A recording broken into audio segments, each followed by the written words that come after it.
16वां अध्याय हम्म, शीतला सतमी व्रत। हाँ शिव जी ने कहा, हे संत कुमार, अब शीतला सतमी व्रत को मैं तुमसे कहूंगा। हाँ सावन महीने की शुक्ल पक्ष की सतमी के दिन यह व्रत करना चाहिए। पहले दिवाली में बावली लिखकर हम्म, उसमें अशरीरी संग दिवस स्वरूप धारी गिनती के साथ जल देवता लिखे। दो हम्म, लड़कों के सहित हम्म, पुरुष त्रय संगीत नारी एक घोड़ा बैल हम्म, नरवाहन सहित काल की लिखे। 16 द्वारा जल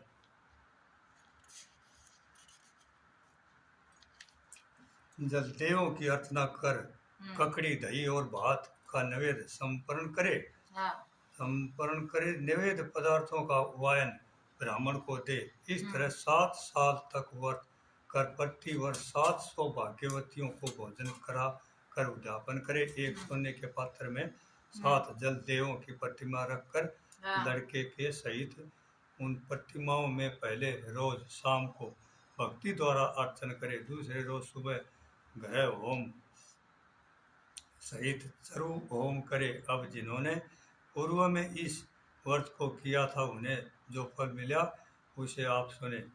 सौराष्ट्र देश सौराष्ट्र देश में शोभन नाम वाला हाँ नगर था। उसमें एक धनी सब धर्मों को मानने वाला निवास करता था। उसने निर्जल तथा विजन वन में वापी खुदवाई। उसमें उतरने के लिए तथा बहुत धन खर्च कर पशुओं के निमित्त जलपानार्थ दृढ़ पत्थरों की रमणीक सीढ़ियों का निर्माण कराया, हाँ जो बहुत टिकाऊ और मजबूत बन दी थी, जिसके चारों ओर थके हुए पथिकों के लिए वृक्षों से संयुक्त बगीचे का निर्माण कराया। उस बावली का पानी सूख जाने से बिंदु मात्र जल भी न मिला। हाँ। उसी समय दुखी हो धनी ने कहा कि मेरा परिश्रम व्यर्थ हुआ तथा धन भी व्यर्थ में खर्च हो गया। यूं वह धनी चिंता कर रात को उसी बावली के पास सो गया। हाँ उसी समय संपन्न में धनद को जल देवों ने आकर कहा, ये धनदय, जल निकलने का उपाय सुनो। यदि सादर अपने पौत्र की हम लोगों के लिए बलि दो तो यही बावली उसी क्षण जल से भर जाएगी। इस प्रकार संपन्न में देखकर धनी ने अपने घर आकर अपने पुत्र से संपन्न की सारी कथा कहे। द्रविण नाम वाला जो धनद का पुत्र था वह भी धर्म में तत्पर था। उसने पिता से कहा, पिताजी, मेरे तथा मेरे पुत्र के भी आप जन्मदाता हैं, उसमें भी यह धर्म का काम है, इसमें आपको क्या विचार करना है?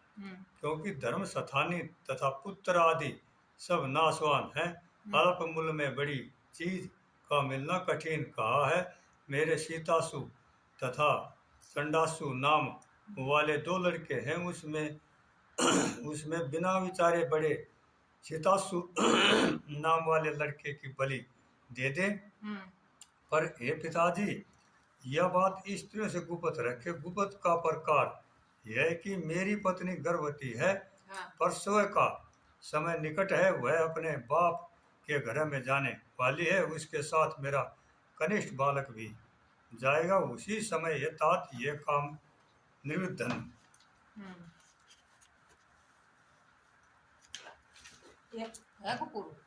निर्धन हो। धनद ने पुत्र का यो सवाल सुनकर प्रसन्न हो कहा, है पुत्र, धन्य हो तुम, मेरे पुत्र हो, अतः मैं भी धन हूँ, मैं अपने को पुत्र वाला मानता हूँ। इस बीच पिता के घर से सुशील पत्नी का बुलावा आ गया, वह पिता के घर चली गई।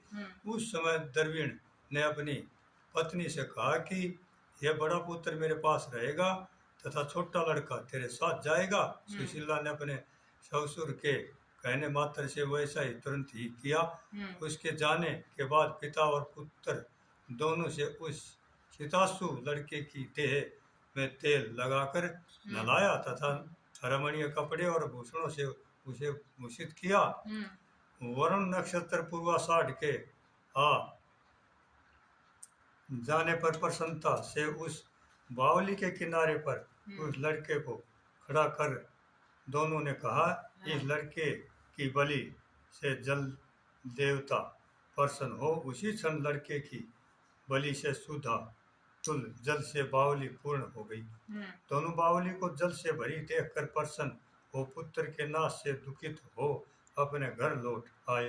अपने पिता के घर सुशीला तीसरा लड़का पैदा कर 3 मास बीत जाने पर अपने ससुराल चली। उसी बावली के पास आई तो उसे जल से परिपूर्ण देखकर विषम हो प्राप्त होकर उसे स्नान करके बोली कि मेरे ससुर का उद्योग तथा धन का खर्च यथोचित हुआ। उसी रोज श्रावण महीने के शुक्ल पक्ष की सप्तमी तिथि थी। सुशीला ने शीतला का शुभ व्रत कर वहीं पर ही दही तथा चावल मंगवाकर रमणीक पाक बनाया। जल देवता का अर्चन कर दही चावल और ककड़ी का नैवेद्य देकर वायना ब्राह्मण को दे दिया। अपने साथ वालों के सहित सब भी उसी दही चावल और ककड़ी का भोजन किया। वहां से सुशीला का गांव 4 कोस पर था।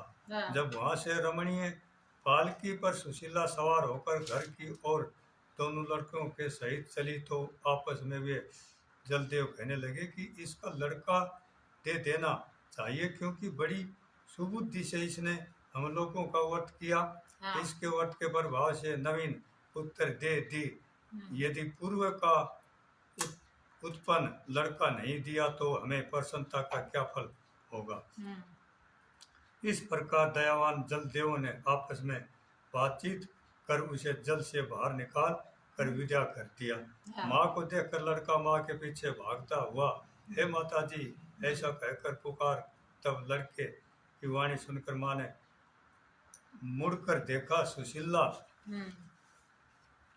अपने लड़के को देखकर चकित हो उसको गोद में बैठाकर सूंघने लगी, पर उससे कुछ नहीं पूछा। सोचा कि यदि इससे पूछूंगी तो यह डर जाएगा। वो अपने चित्त में विचारने लगी कि यदि इसे यहाँ से चोर पकड़ कर ले जाते तो इसका क्या होता। इसका अलकारों से भूषित होना तो बड़ा कठिन था। यदि पिशाच पकड़ कर लाए होते तो वे कैसे छोड़ते। और घर के समधी गण चिंता के समुद्र में गोता लगा रहे हैं होंगे। सुशीला के अपने मकान का दरवाजा आ जाने पर लोगों द्वारा उसके आने का समाचार सुनकर पिता पुत्र दोनों विचार मगन हो कहने लगे कि सुशीला जब अपने बेटे के बारे में पूछेगी तो इससे हम लोग क्या कहेंगे। इसी बीच तीनों बालकों के सहित सुशीला अपने घर पहुंची। ससुर तथा पति ने बड़े पुत्र सीतासु को सुशीला के साथ देख राजश्री से प्रसन्न हो पूछा, हे सुचि समझते तूने किस पुण्य का किस व्रत का किया था। भावनी पतिव्रता हो, धन हो तथा पुण्यवती हो। इस सीतासु को मरे आज 2 महीने बीत गए, परंतु तुमने फिर इसे कैसे प्राप्त किया। तथा बावली भी जल से परिपूर्ण हुई। जाते समय यहाँ से एक लड़के को ले गई तथा आते वक्त 3 पुत्रों सहित आ गई है। सुभुर वंश का उद्धार तुमने किया है। सुभानने मैं क्या तुम्हारी स्तुति करूं। यूं ससुर ने प्रशंसा के और पति देव ने प्रेम से देखा। सास ने भी स्तुति की। प्रसन्न होकर उसने कहा, यह सब सुमार्ग पुण्य फल है। वे इस संसार में मनो भी विरसित भोग उपभोग कर परमानंदित हुए। हे वत्स, आपसे यह शीतला सप्तमी व्रत खा। इसमें दही चावल ठंडा, शीतला जल ककड़ी फल, बावली का जल तथा शीतल देवता कहे गए हैं। इससे करने वाले ताप तरिये से मुक्त होते हैं। इस कारण श्रावण महीने की शुक्ल पक्ष की सप्तमी का नाम यथार्थ शीतला सप्तमी हुआ। 17वां अध्याय पवित्र